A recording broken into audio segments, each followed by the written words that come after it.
제가 준비한 영상은 2차 면접 관련해서 면접 예상 문제와 예상 답안을 오디오북 형식으로 준비를 해봤습니다. 그래서 여러분들이 면접 스터디를 진행하면서 어떤 식으로 예상 답안을 구성하고 정리를 해 나갈 수 있는지 조금 더 구체적인 참고 자료가 될 수 있을 것 같아서 스터디할 때 정리를 했던 예상 답안을 읽어드리려고 해요. 이런 식으로 면접 답안을 구상하고 대답을 하면 되는구나 라고 참고가 되셨으면 좋겠고요. 답변에서 부족한 부분이라든지 여러분들이 공부를 하면서 조금 더 보완될 부분은 제 답변 참고하셔서 조금 더 발전시켜서 답안을 구성을 하시면 더 좋을 것 같아요. 틈틈이 쉬실 때나 아니면 스터디하러 이동하실 때 아니면 식사하실 때, 특히 미술교과 선생님들은 실기하실 때 이 영상 들으시면서 면접 관련해서도 준비할 수 있는 시간을 조금씩 확보를 해 나가셨으면 좋겠어요. 그래서 저도 예상 답안을 정리를 하고 녹음하면서 계속 왔다 갔다 이동 시간이라든지 미술 실기 준비할 때도 계속 반복적으로 들었거든요. 그런 식으로 이 영상 활용하시면 좋을 것 같고요.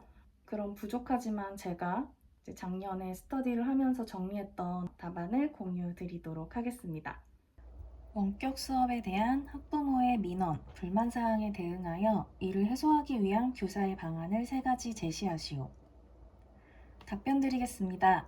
원격 수업이 시행되면서 여러 가지 학생과 학부모님들의 혼란이 야기되고 있습니다. 특히 이러한 상황에 대해서 학부모님들의 민원이 제기될 수 있습니다. 어떤 민원이 발생될 수 있는지 말씀드리고 이에 대한 해결 방안까지 연결하여 설명드리겠습니다. 첫째로 학부모님들이 학생들이 수업에 제대로 참여하지 못함으로 인해 이러한 불만 사항들을 말씀하실 수 있습니다. 저는 이러한 문제를 해결하기 위해 실시간 쌍방향 수업을 활성화하겠습니다. 많은 선생님들이 학생들에게 효과적인 교육 콘텐츠를 제공해주기 위해 유튜브 영상이나 EBS 영상을 활용하고 계십니다. 하지만 이는 자칫 교사가 자신의 역할에 충실하지 못하다는 인식을 줄 수 있다고 생각합니다. 따라서 저는 교사가 가능하면 실시간 쌍방향 수업을 활성화하여 학생들의 집중도를 높이고 교사들이 원격 수업에서 학생들을 적극적으로 지도하는 역할들을 충실하게 담당하고 있음을 학부모님들께 인식시킬 수 있도록 하겠습니다.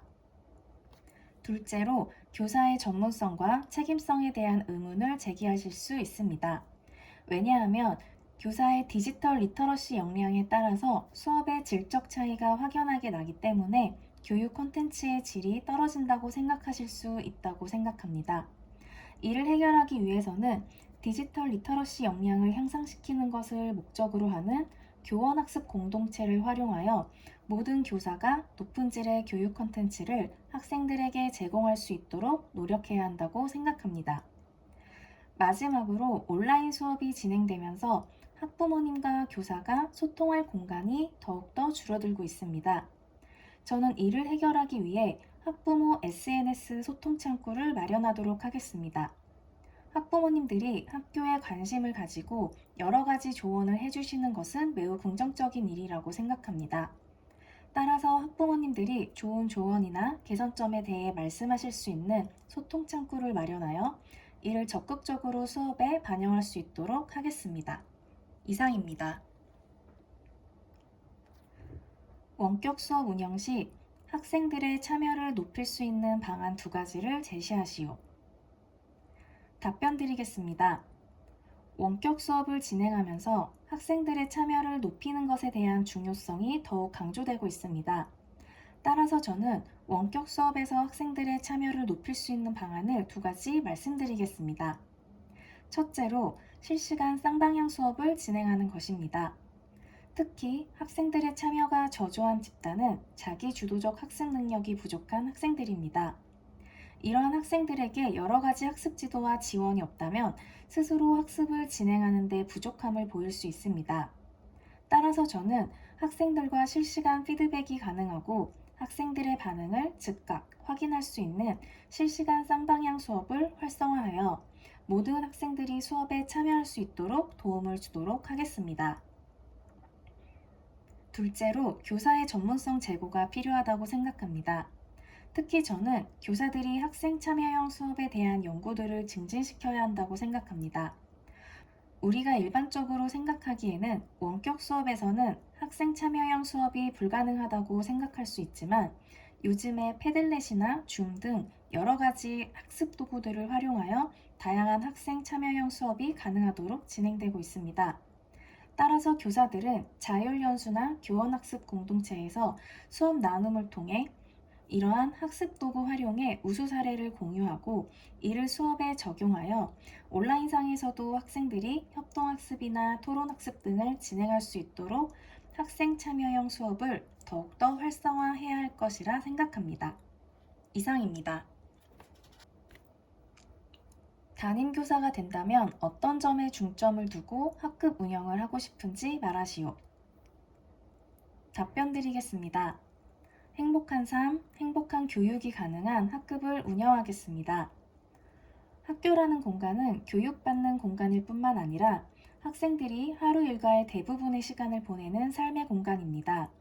그렇기 때문에 그 안에서 학생들이 무엇보다도 정서적으로 안정을 찾고 행복감을 느낄 수 있는 것이 중요하다고 생각합니다. 따라서 저는 학생들이 학교를 행복한 삶의 공간으로 느낄 수 있도록 학생과 학생, 교사와 학생 간의 긍정적인 유대감을 형성할 수 있는 학급 분위기를 만들도록 노력하겠습니다. 구체적인 방안으로는 두 가지 말씀드리겠습니다.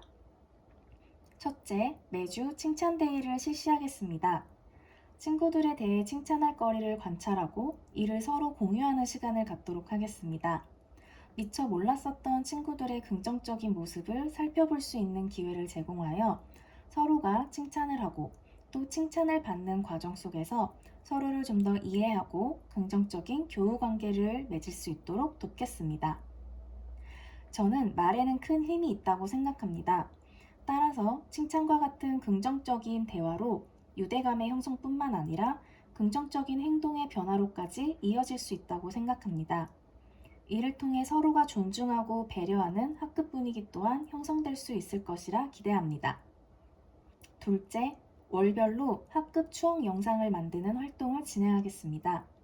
제가 중학교 1학년 때 담임 선생님께서 합창대회, 체육대회, 월별 생일 파티 등 1년간의 학급 생활에서의 추억을 영상으로 제작하여 모든 학생들에게 선물해 주셨습니다. 시간이 많이 흐른 지금까지도 가끔 영상을 재생해 보면서 즐거웠던 그때의 추억을 회상하곤 합니다.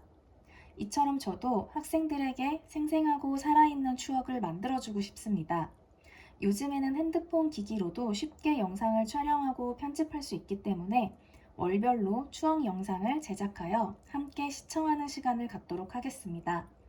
이를 통해 학생들이 학교라는 공간을 공부하기 위한 공간으로만 여기지 않고 행복한 삶의 공간으로 기억할 수 있도록 노력하겠습니다.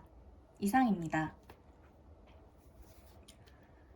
학생들의 학교 내 핸드폰 소지 및 사용에 대해 문제점을 두 가지 제시하고 이에 대한 학생 지도 방안 두 가지를 제시하시오.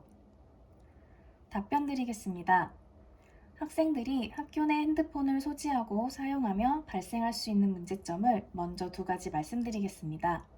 첫째로 학습 집중이 저하될 수 있다는 문제점입니다. 아직 핸드폰 사용의 조절 능력이 부족한 학생들은 핸드폰을 수업 시간에도 사용할 수 있습니다. 이에 따라 학습 결손으로 인해 학생들의 학습 부진 문제로 이어질 수 있을 것이고 이러한 악순환이 계속될 것이라 생각합니다. 두 번째로 수업 방해로 인한 교권 침해가 발생할 수 있습니다. 학생들이 수업에서 핸드폰을 사용함으로 인해 교사의 수업을 방해하고 다른 친구들의 학습을 방해하는 경우가 생길 수 있습니다. 이에 대한 학생 지도 방안을 두 가지 말씀드리겠습니다. 첫째로 저는 학생들이 직접 핸드폰 사용 규칙을 만들도록 하겠습니다. 학생들이 직접 규칙을 만들고 그런 규칙들을 스스로 지키게 함으로써 수업 시간에 학습 집중 방해로 이어질 수 있는 상황을 미연에 방지하겠습니다. 학생들이 직접 규칙을 만듦으로 인해서 이러한 규칙을 지키고자 하는 책임감이 더욱더 증진될 것이라 생각합니다. 따라서 학습 집중 문제가 해결될 것이라고 생각합니다. 두 번째로 올바른 인권교육을 실시하겠습니다. 교권 침해가 이루어지는 이유는 학생들이 자신의 인권이나 권리에 대한 것은 정확히 인지하고 있으나 교사의 수업권이나 교권에 대한 인지가 부족하기 때문이라고 생각합니다. 따라서 저는 학생들에게 올바른 인권 교육을 실시하여 학생들의 인권도 중요하지만 수업에서는 교사의 권리 또한 있음을 명시시키고 교사의 권리를 보장하기 위해서는 핸드폰 사용으로 인한 학습 방해가 이루어져서는 안 됨을 인지시키도록 하겠습니다. 이상입니다. 두 교사가 교육에 대한 자신의 소견을 서로 이야기하였다. 두 교사의 소견을 보고 자신이 되고자 하는 교사를 두 교사 중 하나만 선택하여 말하고 그렇게 생각한 이유를 자신이 생각하는 교사상에 비추어 이야기하시오. 교사 A.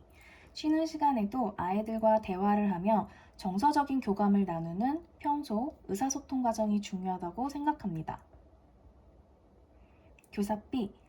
일과 후에도 항상 수업에 대해 연구하여 수업 전문성을 신장하고 학생들과 다양하고 역동적인 수업을 해야 합니다. 구상형 1번 답변 드리겠습니다. 교사는 학교에서의 또 다른 부모라고 생각합니다. 지식만을 전달하는 것이 아니라 학생들의 정서적 신장 또한 도와 전인적인 발달을 돕는 사람이어야 합니다. 이를 위해서 교사는 첫째로 학생들과의 유대감을 증진시켜야 하며 둘째로 학생들의 미래 역량을 길러주어야 한다고 생각합니다. 그럼 더 구체적으로 제가 교사 A를 선택한 이유를 말씀드리겠습니다. 첫째, 학생들과의 유대감 형성이 가장 중요하다고 생각하기 때문입니다. 명언 중에 이런 말이 있습니다. 만남은 교육에 선행한다. 저는 이 말에 매우 공감합니다. 아무리 좋은 학생 대처 방안이 있더라도 교사와 학생 간의 유대감이 없다면 그러한 해결 방안은 무용지물이 되고 맙니다. 예를 들어 저는 작년에 강사로 근무했을 때 수업 중 잠을 자는 학생에 대해서 가장 걱정이 많았습니다. 잠을 자는 학생에 대해 선배 교사 선생님들께 조언을 구했더니 선배 교사 선생님들이 교사가 학생에 더욱더 관심을 보이고 학생들과 좀 더 친밀감을 형성하게 되면 그 학생이 내 시간에는 그래도 덜 자려고 노력을 하더라 라는 조언을 들은 적이 있습니다. 이것처럼 저는 학생의 문제를 해결하기 위해 어떠한 대처 방안을 생각하기에 앞서 교사가 학생들에게 더욱 관심을 보이고 학생과의 유대감을 증진시키는 것이 가장 첫 번째로 해야 하는 일이라고 생각합니다. 이런 유대감이 생겼을 때 학생의 진정한 변화가 생겨날 것입니다. 둘째, 저는 학생들이 학교에서 나와 다른 세대와 소통할 수 있는 경험을 제공받아야 하기 때문이라고 생각합니다. 학생이 교사와 대화하는 과정 속에서 또래를 벗어나 나와 다른 세대와 소통해보는 경험을 제공받을 것입니다. 따라서 저는 학생들이 학교에서 여러 세대들과 소통해보는 경험을 하기 위해서 학생들과 더욱더 대화를 나누고 이를 통해 학생들이 더불어 살아가는 능력과 의사소통 역량을 기를 수 있도록 노력하겠습니다. 이러한 역량들은 학생들이 미래 인재로 성장하기 위해 가장 중요한 부분이라고 생각합니다. 이처럼 저는 저의 교사상인 학교에서 교사는 또 다른 부모가 되기 위해서 학생들과 더욱더 적극적으로 소통하고 학생들에게 관심을 보이는 따뜻한 교사가 되기 위해 노력할 것입니다. 이상입니다. 그림 속 감독관의 말이 갖고 있는 교육적 문제점을 제시하고 감독관의 말풍선 내용을 어떻게 바꿀 수 있을지 그 교육적 의의와 함께 제시하시오. 공정한 선발을 위해서 모두는 같은 시험을 쳐야 합니다. 자, 나무 위로 올라가시오. 구상형 2번 답변 드리겠습니다. 첫째로 감독관의 말이 갖고 있는 문제점은 모두 다른 개성과 다른 재능을 가진 학생들을 획일적인 하나의 기준으로 평가하고 있다는 것입니다. 지금 감독관은 모든 동물들에게 저 나무 위를 올라가세요 라는 평가 기준을 제시하고 있습니다. 그러나 동물들 중에 나무를 타고 올라가는 재능을 가진 원숭이는 나무를 쉽게 올라갈 수 있지만 이러한 재능을 갖고 있지 못한 동물들은 아무리 노력해도 원숭이만큼 나무를 오르는 재주를 획득하지 못할 것이라 생각합니다. 따라서 저는 말풍선 내용을 바꿀 수 있다면 이렇게 변경하겠습니다. 모두 자신이 가장 잘 할 수 있는 것을 보여주세요. 라고 바꾸겠습니다. 예를 들어 코끼리는 코로 물건 줍기, 물고기는 헤엄치기 등 동물들이 즉 학교에 적용한다면 학생들이 자신의 적성과 재능을 가장 잘 발휘할 수 있는 평가 방법을 구성하도록 하겠습니다. 그렇다면 이러한 평가 방법의 교육적 의의에 대해 말씀드리겠습니다. 저는 앞으로 평가는 획일적 기준을 가진 한 줄 세우기식 평가가 아니라 학생들이 자신의 꿈과 끼를 펼칠 수 있도록 여러 줄 세우기 평가로 나아가야 한다고 생각합니다. 제시문에 있는 획일적인 기준을 제시하는 평가는 지양되어야 하고 앞으로는 학생의 적성과 흥미에 기준을 맞춘 다양한 평가 기준들이 마련되어야 할 것입니다. 특히 현대사회의 급격한 인구 증가로 인해서 앞으로는 누가 더 많은 것을 아는가에 대한 평가보다는 학생들이 자신의 진정한 가치와 개성을 찾을 수 있는 평가가 시행되기 위해 학교의 역할이 중요해졌습니다. 따라서 학교도 더욱더 다양한 기준을 마련하여 학생들이 평가를 통해서도 자신의 꿈과 키를 찾고 자신의 개성과 자신의 고유한 가치를 찾아갈 수 있도록 도움을 주어야 하겠습니다. 저 또한 학교의 구성원으로서 또 교사로서 학생들의 진로 교육에 힘쓰겠습니다. 이상입니다.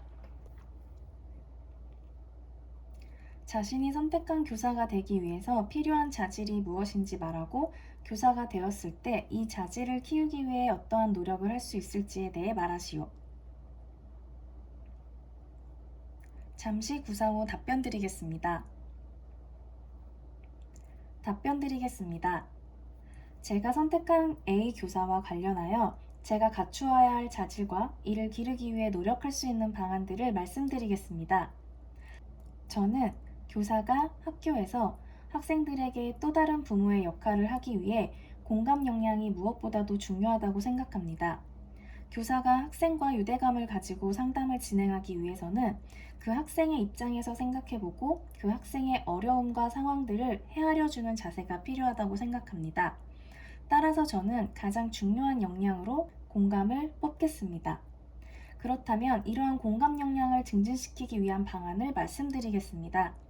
저는 첫째로 다양한 책을 읽겠습니다. 사실 학생들의 어려움을 제가 모두 경험해 본 것이 아니기 때문에 모든 어려움을 공감하기에는 제가 부족한 면이 있을 것이라 생각합니다.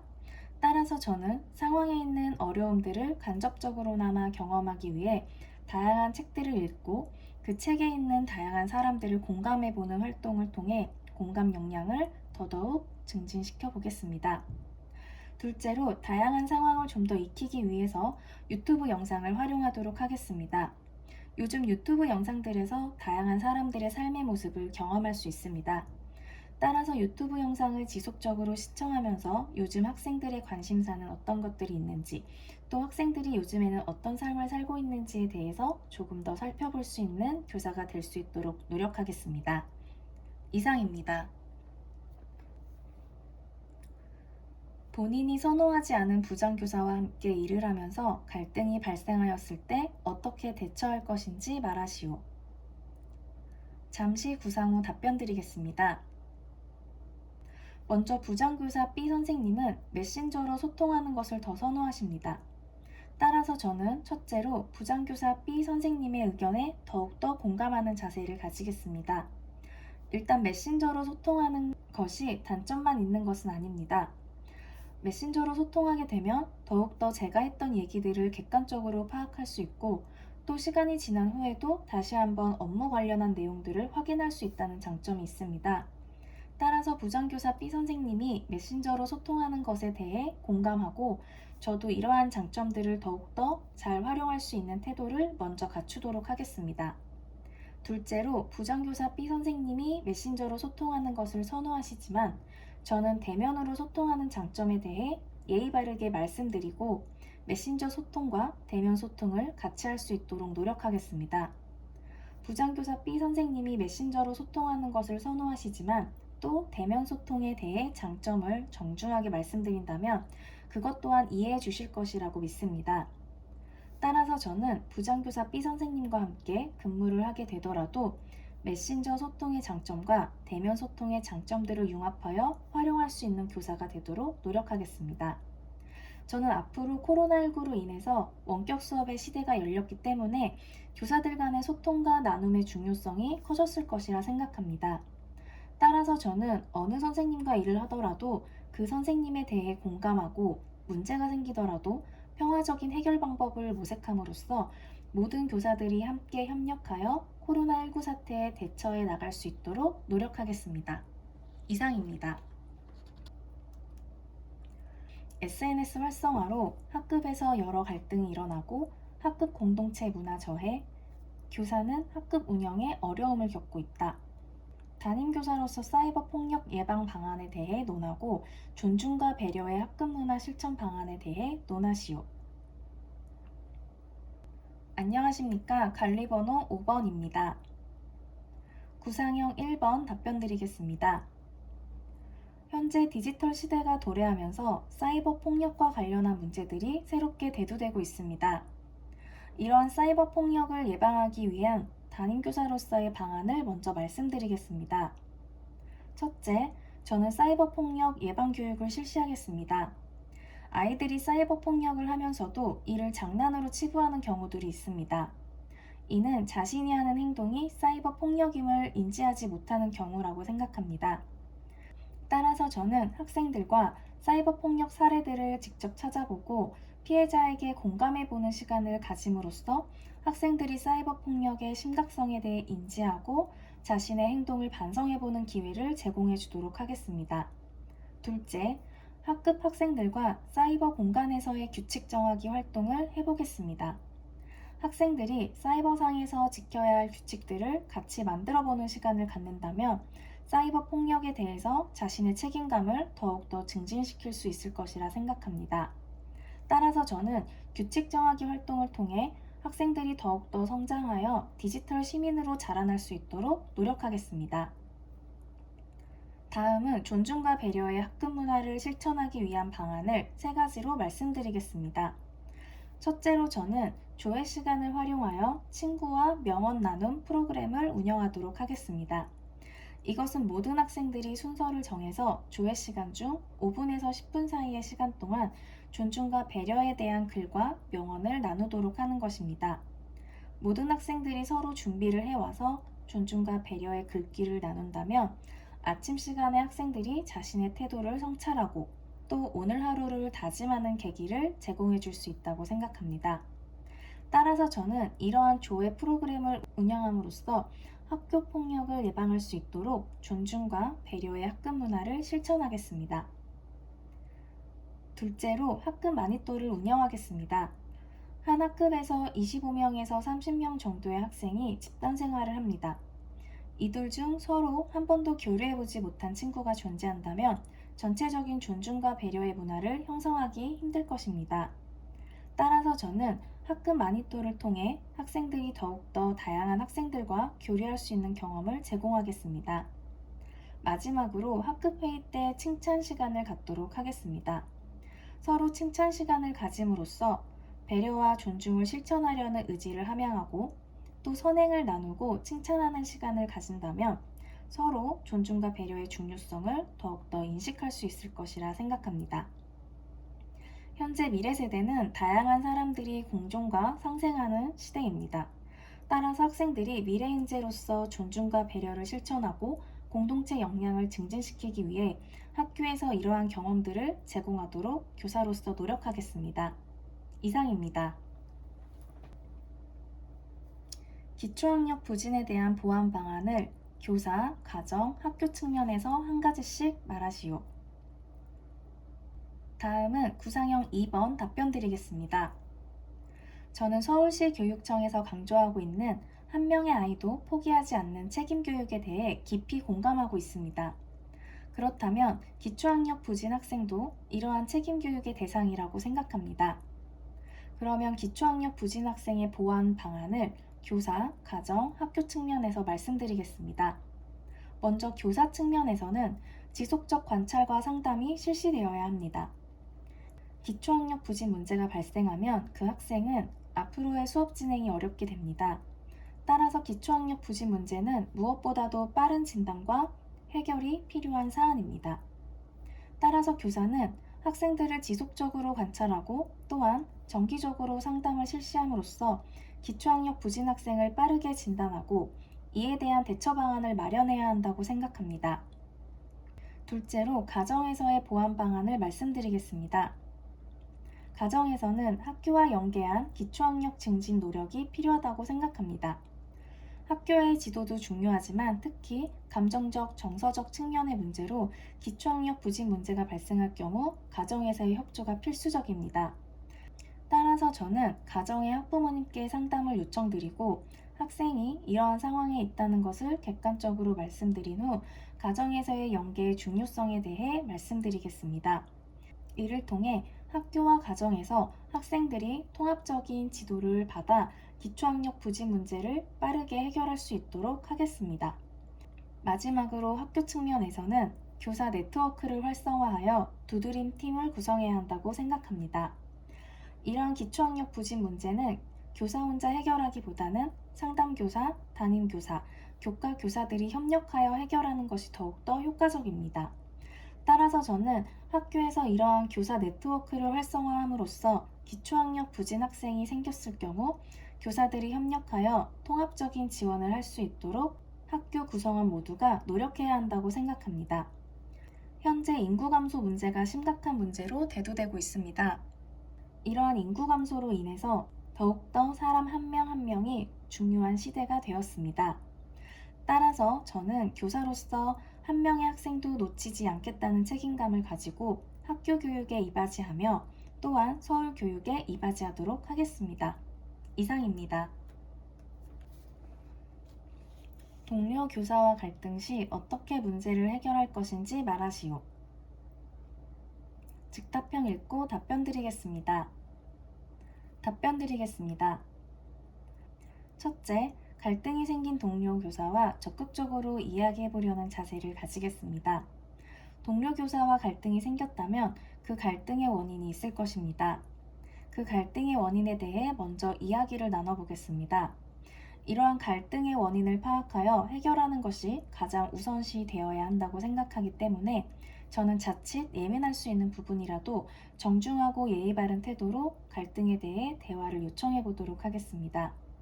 둘째, 이러한 갈등이 제가 업무 능력이 부족하거나 저의 문제로 발생할 경우 이러한 문제를 해결하기 위해 적극적으로 노력하겠습니다.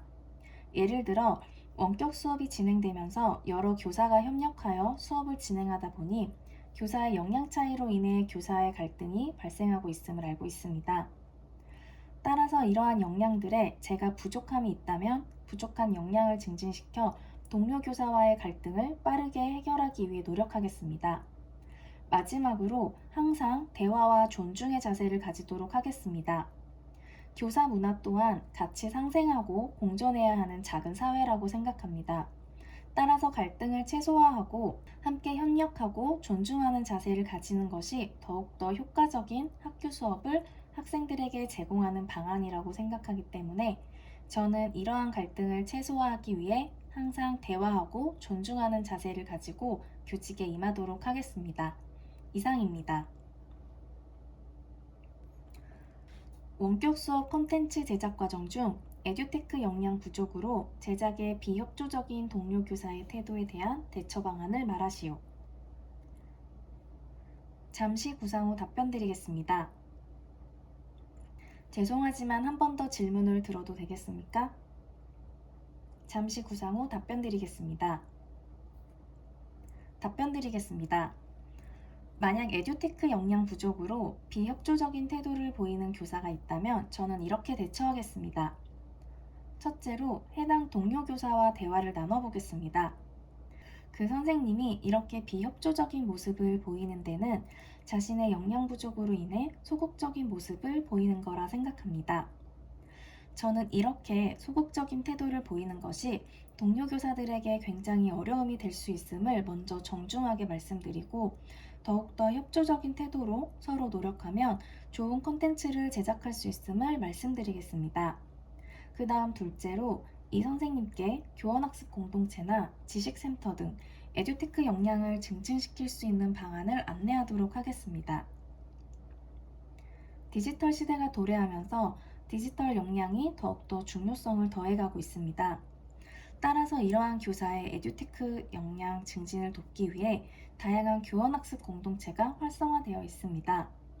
저는 비협조적인 교사에게 이러한 교원학습 공동체를 함께 구성해보는 것은 어떨지 요청드림으로써 함께 디지털 역량을 증진시킬 수 있도록 도움을 주며 같이 노력해 나가겠습니다. 이상입니다. 학업 중단 위기 학생이 늘고 있다. 담임교사로서 어떻게 대처할 것인지 대답하시오. 잠시 구상 후 답변 드리겠습니다. 만약에 저희 반 혹은 제가 아는 학생이 학업 중단 위기의 학생이 되었다면 저는 이렇게 대처하겠습니다. 첫째로, 저는 그 학생과 상담을 실시해 보도록 하겠습니다. 학생이 학교를 중단하고 학업을 중단하려는 원인이 있을 것입니다. 그 원인을 먼저 파악하여 해결하는 것이 가장 중요하다고 생각합니다. 학생이 혹시 정서적 측면에 문제가 있는지 아니면 학업 또는 친구나 또래 문제가 있는지 먼저 파악함으로써 원인을 해결하기 위한 방안을 학생과 함께 찾아보기 위해 노력해야 한다고 생각합니다. 둘째로, 학생이 이러한 원인을 해결하고자 노력함에도 계속적으로 학업 중단을 요청할 경우에는 학업 중단 숙려제를 고려해 보도록 안내하겠습니다. 학업 중단 숙려제란 학업 중단 위기 학생들에게 즉흥적으로 학업 중단을 결정하지 않도록 다시 한번 성찰해 볼 수 있는 기회를 제공하는 것입니다. 학생들에게 상담을 제공하고 학생들이 학업에 대한 자신의 생각을 천천히 숙고해 볼 수 있는 시간을 갖게 함으로써 학업 중단 결정에 이르지 않도록 지원하겠습니다. 마지막으로, 상담과 학업 중단 숙려제를 진행하였음에도 학업 중단을 결정한 학생들에게는 학교 밖에서도 교육 활동을 이어갈 수 있도록 지원하겠습니다.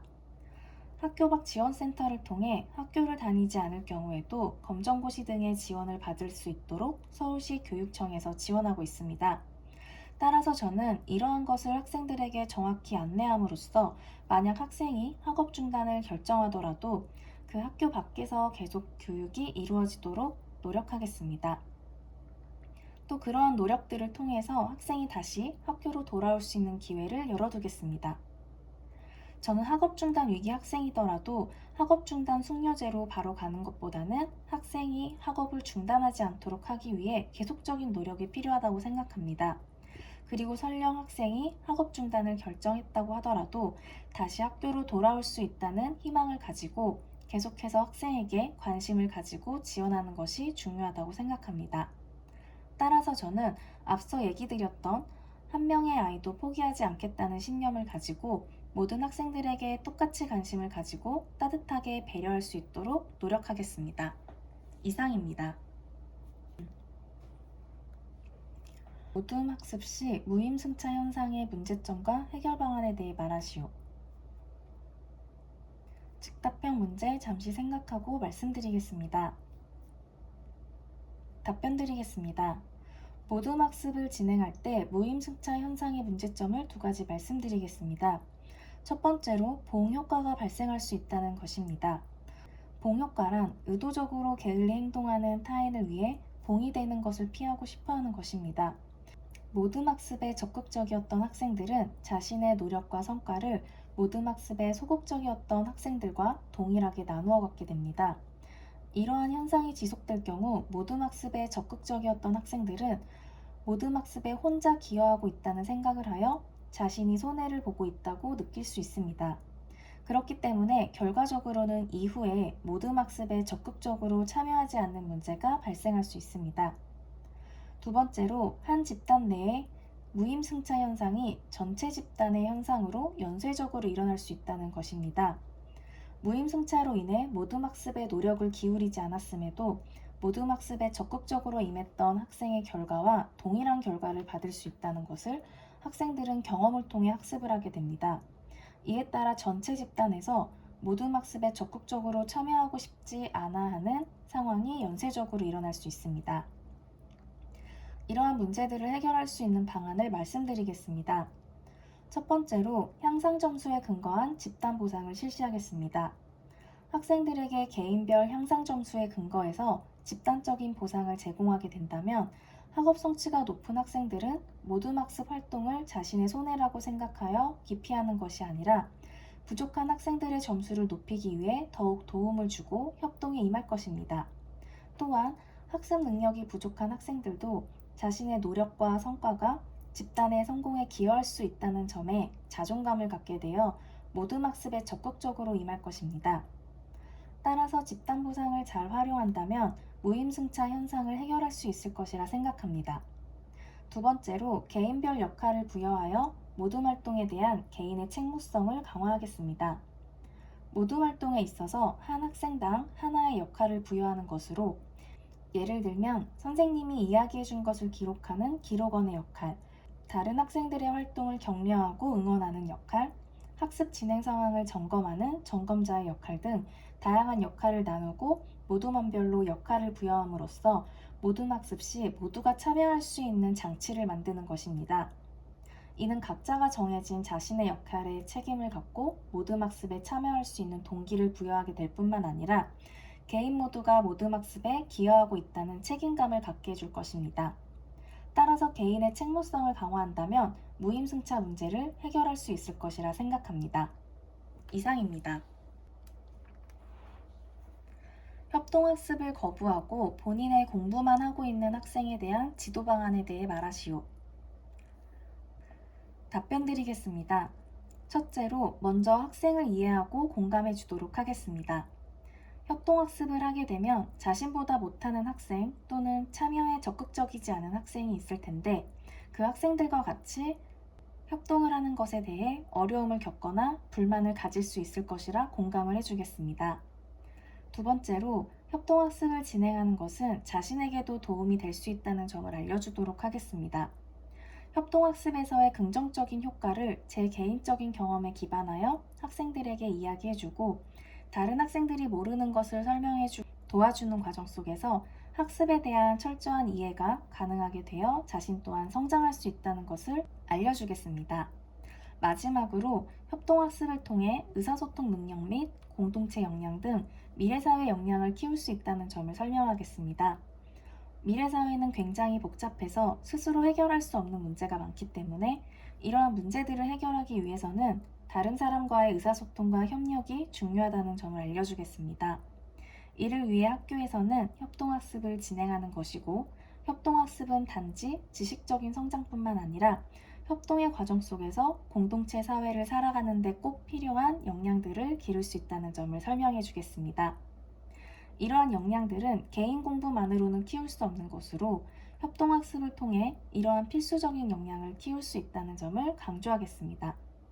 이렇게 지도를 해 나간다면 협력학습에 거부감을 느끼는 학생들도 협동학습에 적극적으로 참여하도록 이끌 수 있다고 생각합니다.